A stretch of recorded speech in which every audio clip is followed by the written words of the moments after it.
What's up everybody and welcome back to the channel. Today I want to address something that often comes up with my beginner students. Once I finish teaching them about chord progressions, the next question is usually, okay, well, now how do I write a melody over this? Explaining melody is not the easiest thing to do, and there are two schools of thought on the topic.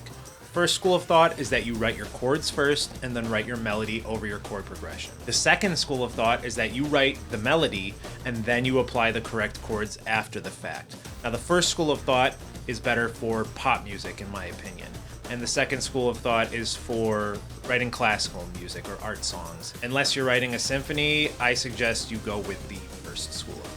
Now, I eventually plan on making a more advanced video about non-harmonic tones, which are techniques you can use to build more complex melodies. But for the beginners out there who are just getting into melody writing, I want to give you a starting point so you can start to wean yourself off of the MIDI packs and loop libraries.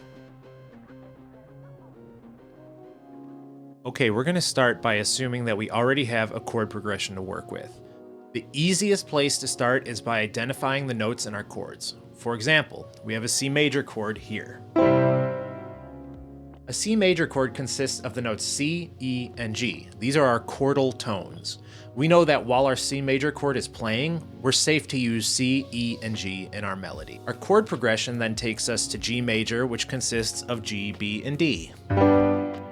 So we're now in the clear to use these notes while this chord is being played. Same applies to our A minor and F major chords. So now we know what notes we can definitely play while these chords are being played. However, this kind of limits us in terms of how we can play our melody. If we can only play 3 notes and we play them repeatedly, we just end up with an arpeggio, which can be part of a melody, but it cannot replace a melody entirely. So what else can we do to create a better melody without really digging into non-harmonic tones? That's right, pentatonic scales. Pentatonic scales are a simple way to begin your journey with melody writing. The easiest way to begin playing around with pentatonic scales is by playing a simple melody using only the black keys on your keyboard. The black keys make a natural pentatonic scale as there are only 5, thus penta, notes to choose from. Will it be a masterpiece? No. But regardless of what you play, it is not going to sound bad. Major pentatonic scales are made up of the 1st, 2nd, 3rd, 5th, and 6th scale degree. Minor pentatonic scales are made of the 1st, 3rd, 4th, 5th, and 7th scale degree. So if we want to write a melody in the key of C major, our pentatonic scale would be C, D, E, G, and A. If we write our melody sticking to these notes, it will likely sound pretty good as it is. Without going into too much detail, we remove the 4th and 7th scale degrees because these are considered dissonant notes relative to our scale. So we can make a quick little melody out of these notes while our chord progression plays, and it will at the very least not sound dissonant. Now, when we revisit our chord progression, we can see that we have an F major chord and a G major chord. So when these chords are being played, we can use the 4th scale degree, which is F, during the F major chord, and we can also use the 7th scale degree, which is B, during our G major chord, since B is one of the notes in the G major triad.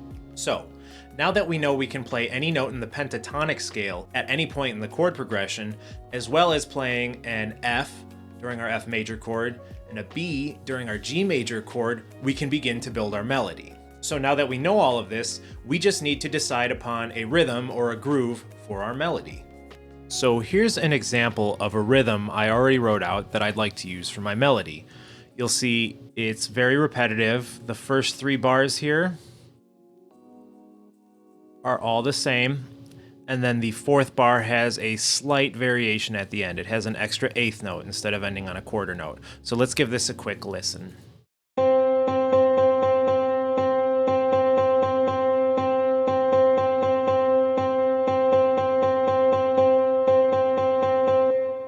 There we go. So you can see I did these 4 bars and then I just doubled it to give us 8 bars. Now the next thing we need to do is assign notes to this rhythm. So we don't want to just keep playing C, C, C, C, C, C over and over again. We're going to select notes from our pentatonic scale, and we're going to include F and B when appropriate during the F major chord and the G major chord. So as you can see here, I went ahead and I added all of my notes, and all of the notes here are either in the C major pentatonic scale, or down here you can see I used a B during my G major chord, and over here I used an F during my F major chord. So let's go ahead and give this a quick listen.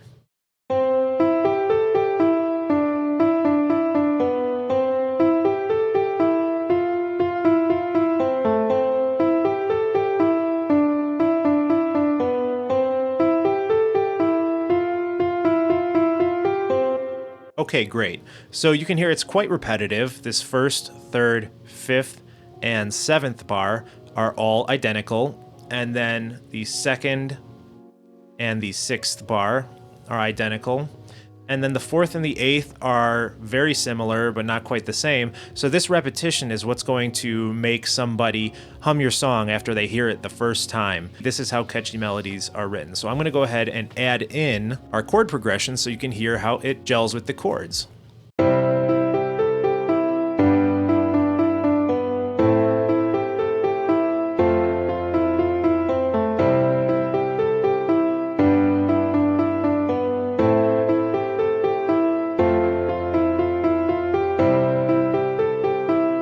Okay, fantastic. So really briefly, I want to give you an example of something written in the minor pentatonic. So this one is written in A minor pentatonic. When we're in minor, instead of removing the fourth and the seventh, we remove the second and the sixth scale degrees. So our A minor pentatonic scale is A, C, D, E, and G. So let's go ahead and give this a listen.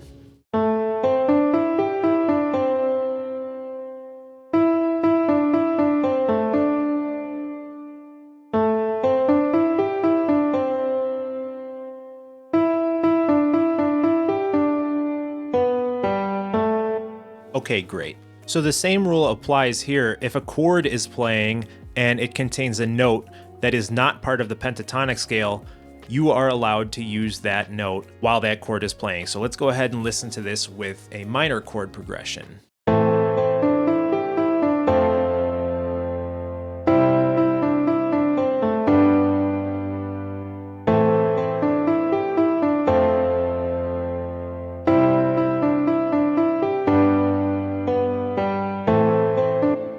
Very cool. So following these rules is a great way to get started on your ability to write catchy melodies. And remember, simple plus repetitive equals catchy. If you found this really simple and you'd like to maybe do something more advanced, I suggest looking into non-harmonic tone.